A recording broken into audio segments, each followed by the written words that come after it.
Oh, just want to suggest that at the end of the video you leave a comment. An insider has claimed, Meghan, that you've been advised to ditch Prince Harry if you want to recover what is left of your working life. Oh, nonsense. Meghan and I are like salt and pepper. We go together. Isn't that right, Meghan? Yeah. Oh, that's right, Meghan. Utter tosh. Our appeal comes mainly from our togetherness, So why on earth would we ever want to break that up? Yeah, well, we are very different, from different backgrounds, and we got different skill sets.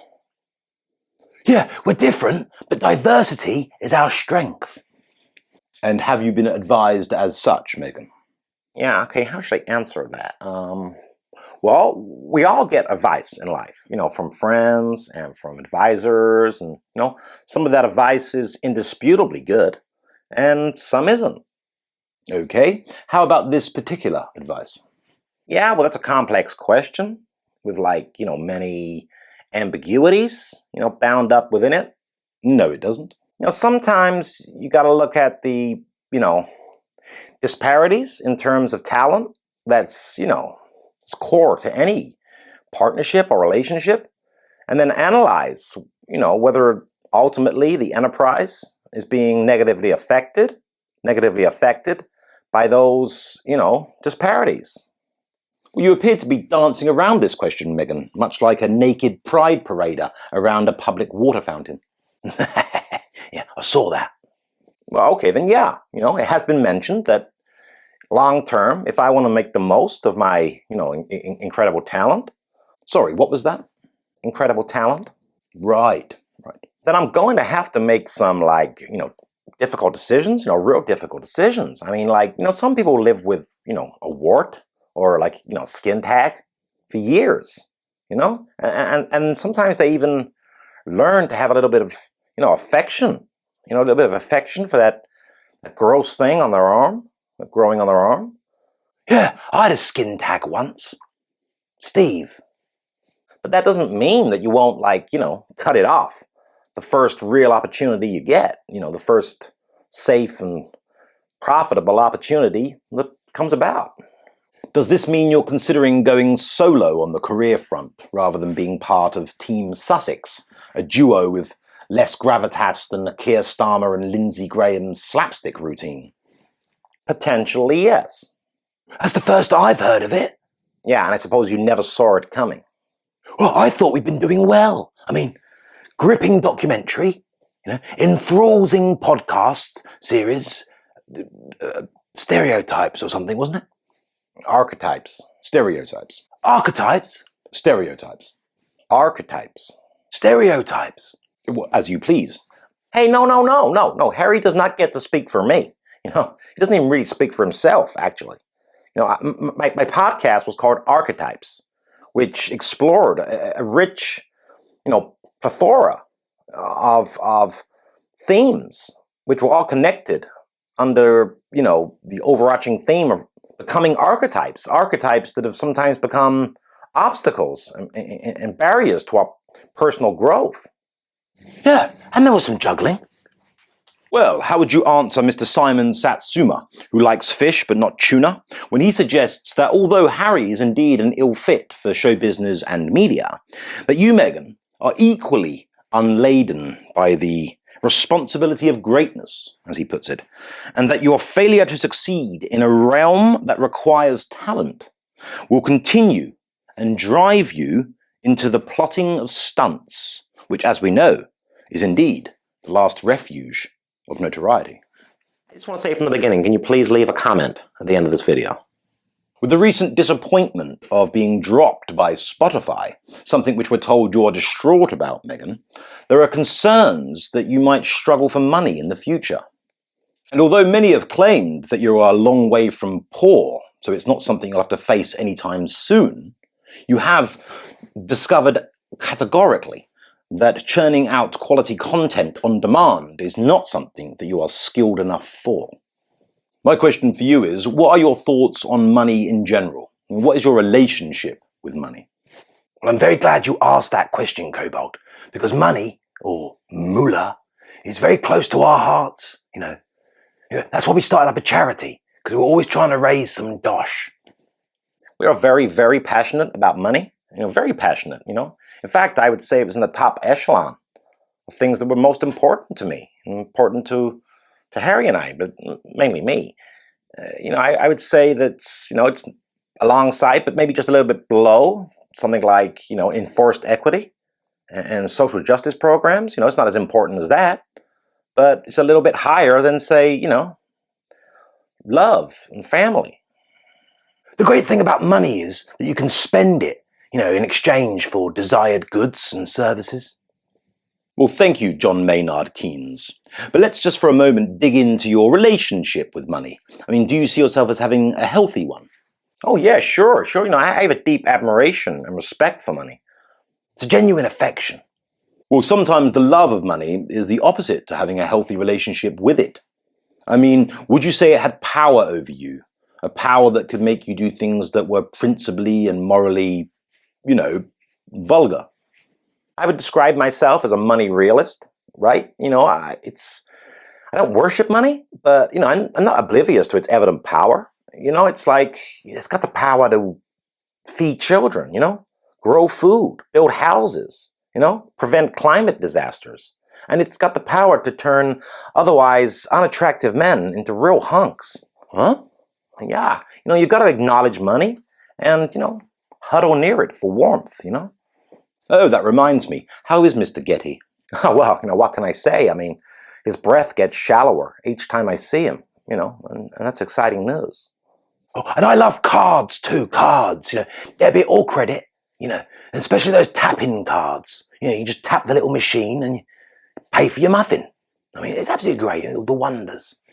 And in terms of money, philosophically, Harry and I are very much anti-cash.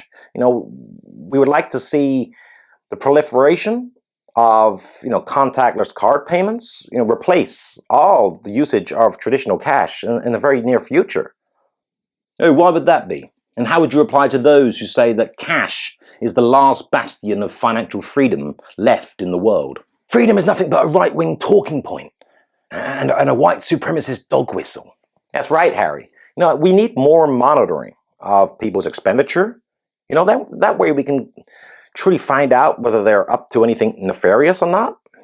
Yeah. And if they're up to no good, their account can be suspended or frozen, so they can't, buy food or pay rent. Yeah, and that would teach them to go against the modern narratives, climate change or LGBTQ or, gender identity. Then we see how free they want to be in their opinions on these things, which of course that freedom is just a smokescreen for their vulgar and bigoted beliefs. Well, I can honestly and sincerely say you taught us a lesson about the importance of cash. I do hope everyone was paying attention. You really shouldn't listen to all this gossip, Cobalt. We're as happy as a bottle of Bud Light in a customer's hand.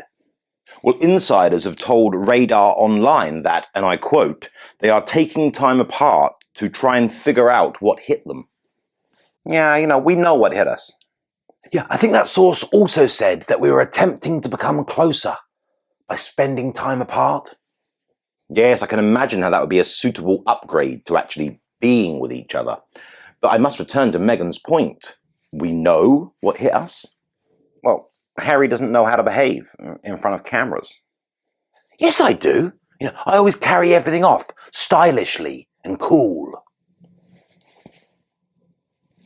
Things seem to have run their course, right?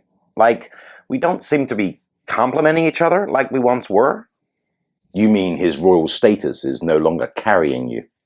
Yeah, I don't really like to dwell on things, and I've never liked that being trapped in that feeling of, disenfranchised dispowerment, right? Possibly, but it sounds like waffle to me. Oh, I love waffles. Because things have been going really well for me for a long time now. I've been on a good run. I rose up, from nothing, from an unknown, to, add a little bit of elegance to the otherwise, garish Deal or No Deal.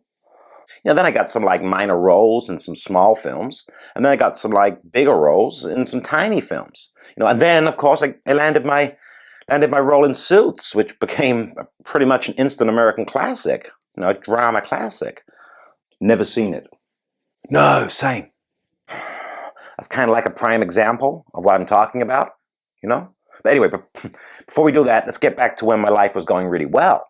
And after Suits, another big change in my life came. Out of literally nowhere. Once again, I became one of the most talked about individuals in the world. I was on TV, I was in papers, in magazines, literally out of nowhere. I was even a really famous interview, Yeah, and we bashed them up good.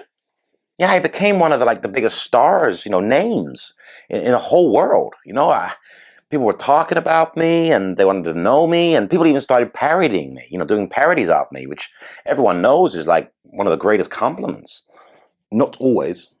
And all this, culminated in me being like the central focus, star of like a worldwide televised event, in a church, in a chapel in Windsor.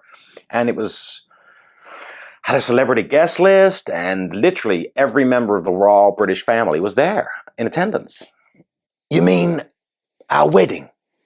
And that's when my life peaked, right? It really peaked then. It's never got as good as that since. It's been a slight, I've had good moments since then. I've had good moments when I, done interviews or podcasts or documentaries. When I made them and released them, I felt really good. But not after the reviews came in. Yes, that pesky thing called the audience. So ever since my big moment in the church, Our wedding? it's been a steady, and sometimes not so steady decline. It's like objectively, this has been the worst period of my life, since my triumphant, rise to stardom from like literally unknown to being like the focal point of a royally attended, event in a world famous chapel in Windsor. Yeah, our wedding, Meghan. So I've got to think things through, right? Because Harry has been like literally the only major change. Living with Harry's been the major change in my life since those peak years, and I think I need some time to like consider, right, properly consider how things have been affecting us, me. Yes, but have you ever considered that it isn't just because of Harry's deficit in showbiz talent and charm, but it is also, and I say this with all sincerity, that you are impressively unappealing? Have you ever considered that? Well, that's something I've been considering more and more recently. Well, have you also considered how stupid you are? Well, I'm not clever enough to consider two things at once. Yeah, well, you can say that again. I'm not clever enough to consider two things at once. You're such an immature doofus sometimes. I know you are, but what am I then? We just thought it would be a quicker and more, like appropriate way of getting to the UK, after the sad news of the Queen's passing. Well, thank you for confirming that this story is indeed true. I, for one, thought there were limits to your behaviour, lines below which you would not sink. But it appears not, as this action was astonishingly crude, ridiculous, hubristic, and insulting, all in equal measure. No, I was just distraught with grief, and I just wanted to get over there. Well, over here, I suppose, as quick as possible. And in a mode of transport that was more befitting, our status as the only, UK royals living in the US. A former colony, don't you know? Yes, Harry, what an excellent way to ingratiate yourself to your fellow countrymen. And even though, I'm thoroughly ashamed to be an American, but I still thought it had enough respect for us, indeed for itself, to let us borrow Air Force One, just for a short time, to get to where we were needed. But Jill Biden, Dr. Jill Biden apparently vetoed the idea. Well, rumours are that they didn't trust you not to go snooping around and then leak what you found to the press. Oh, why on earth would they think that? Well, you do have form. She's not a real doctor, don't you? Dr. Jill Biden, not a real doctor. No, I wouldn't play that game if I were you two. Why not? Well, you're not a real prince, Meghan's not a real duchess, and neither of you are real talents. Good point. Yeah, we are getting some feedback come through, right? And one of the most common criticisms seems to be that we were disrespectful somehow by not honoring the proper, solemnity of the situation, following the death of the Queen. Yeah, and apparently it's insulting to expect the US taxpayer to fund the chauffeuring of, basic nobodies across the Atlantic. And do you think they have a point? No, No, not at all. probably. Well, it does appear to a neutral observer that your immediate reaction to the death of the Queen was to try and boost your own profile. Well, had you have arrived on Air Force One, it would have, well, maybe not overshadowed the Queen's death, but it would have been a major talking point at a period where all the proper focus should have been on the Queen's legacy. Well, many people at home, and I won't read the messages because I know that Harry wells up quite easily, were quite shocked that even at a moment of profound sadness and, as you said, solemnity, that your default reaction was one of self-promotion. If you're in the game, you've got to hustle. Grifter's gonna grift. The White House's swift denial of your request must indicate to you the sheer level of gall, of nerve encapsulated in your petition. I mean, the US taxpayer must be shocked to learn of your cheek. And had you have actually arrived in London at that sad time on Air Force One, well, the UK taxpayer would have never forgiven you. I mean, you would have simultaneously ruined your relationship with both countries. Well, we are fond of efficiency.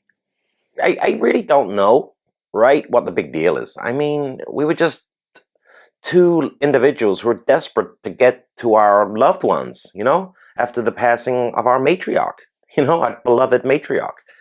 I thought people would at least be able to see the human side of this, the human level. But after you were refused, why didn't you go with Harry anyway? Because if I'm not going to go on Air Force One, then I'm not going to go at all. I mean, we'll just arrive in some common old private jet? What's the point? That was the video. If you wouldn't mind liking, subscribing, hit the comments and the notification bell. Fabulous. Do it all. Thanks.